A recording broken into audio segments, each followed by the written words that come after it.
I'm back. So you know the existential, dark, world-ending show Black Mirror? Yeah, I think we might be living in it. I'm pretty convinced that the guys in Silicon Valley are watching these shows and completely missing the point. I'm starting to think that they don't watch these shows and see the warning, but see it rather as market research.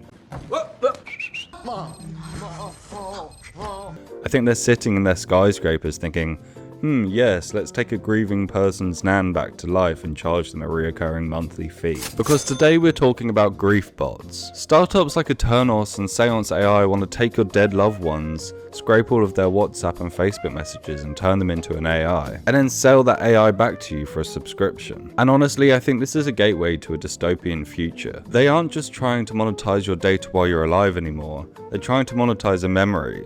It's like the enshittification of the human soul. We're moving past targeted ads for shoes and straight towards targeted ads for the afterlife. In the Black Mirror episode Be Right Back, a woman gets an AI clone of her late boyfriend. The whole point, the moral, for anyone with a brain, was that it was a creepy and hollow imitation of her boyfriend. It was a warning of the danger of never letting go. But unfortunately, we live in the stupid timeline, where tech bros don't watch stuff like this and think, oh, I should be careful. They watch it thinking, oh, this could be a market gap. Can I get seed funding for something like this? The thing that really gets me is the inevitable predatory design of these apps. These apps aren't just going to sit on your mantelpiece like a nice photo. They're going to send you push notifications throughout the day.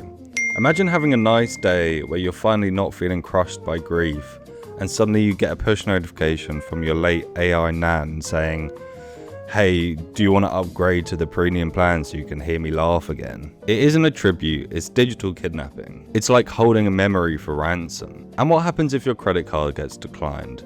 Does your AI nan just get deleted? And don't get me started on the ethics of deleting AI in the future. We're heading towards a world where the lines between AI and consciousness are going to be blurred. Hitting delete on a server is going to start to feel like a moral crisis. You're not just losing a file, you're becoming responsible for the life of a simulation. The same life that a corporation could kill the moment you stop paying. But this isn't all hypothetical, this is real. Take the company called Seance AI. To begin the experience, you have to fill out a questionnaire with their full name and date of birth and their religion and everything about them. But it also starts getting weirdly bureaucratic. They literally ask you to input their cause of death, because apparently the AI needs that data to improve the connection. And then they ask for writing style. It's literally a data entry job for reanimating your relatives. And then look at the pricing tiers on their site. There is a free tier, but there's a premium tier that's undefined, whatever that means. The premium tier offering things like animated faces and like uncanny eye movements. And then there's also HereAfter AI. It was founded by James Vlahos, who turned his dying father into a dad bot.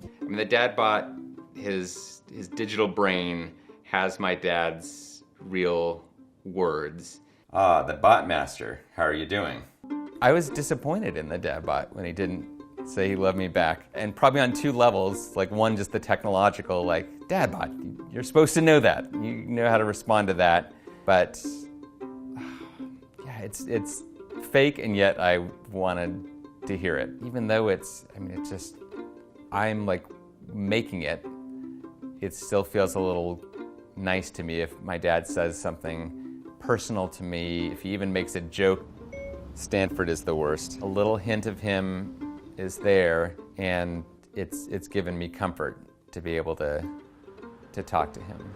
According to the BBC, their model involves hours of life story interviews. These companies are just becoming the custodians of death. They aren't reimagining the funeral industry, they're turning graveyards into server farms. Now, I do want to be fair here. I don't know if you heard the story of James Barbeau. Back in 2021, he used a site called Project December to reanimate his late fiancée, Jessica. I read through his Reddit AMA, and I hate to say it, but it did seem to be a positive experience for him. He made it clear that he knew that it was a machine and that he used it to bring back memories that he had forgotten. But there is a massive but here. Joshua had 8 years to reconcile with his loss.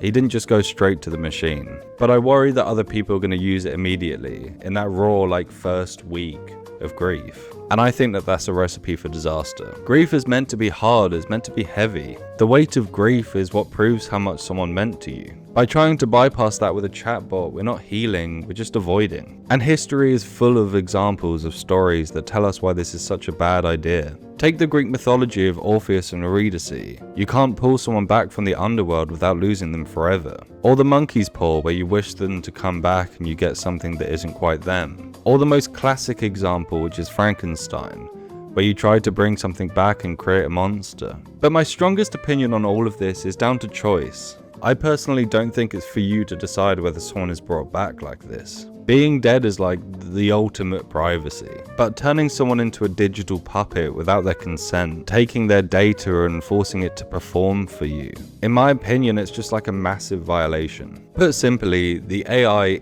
isn't your loved one. It's a glorified algorithm that uses math to decide what's the most likely outcome. I don't know if you've realized, but humans don't exactly work like that. And my worry is that the more you talk to it, the more that your real memories are going to warp. You stop remembering what they actually smelt like, or the specific way that they used to laugh.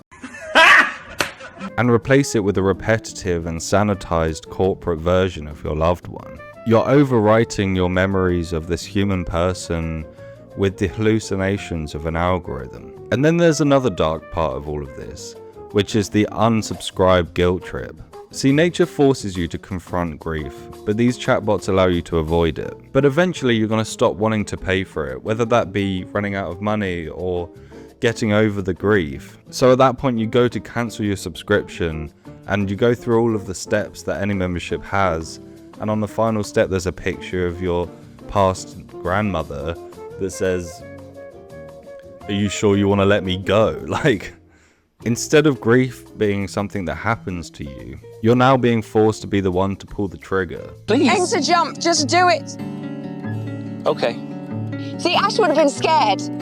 He wouldn't have just leapt off, he would have been crying, he would have been... Oh God, no.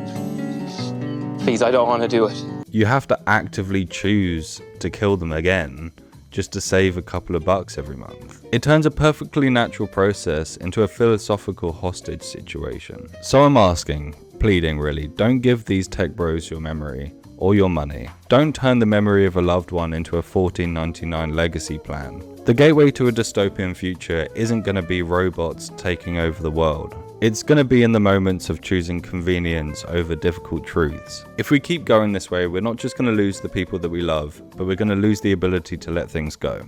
And the scariest part isn't going to be that these bots exist. It's that we're willing to accept close enough for something this important. Anyway, I'm going to go stare at a wall and think about how much I hate Silicon Valley. Thanks for watching, and let me know if you would use a grief bot, and if you would, who are you using it on?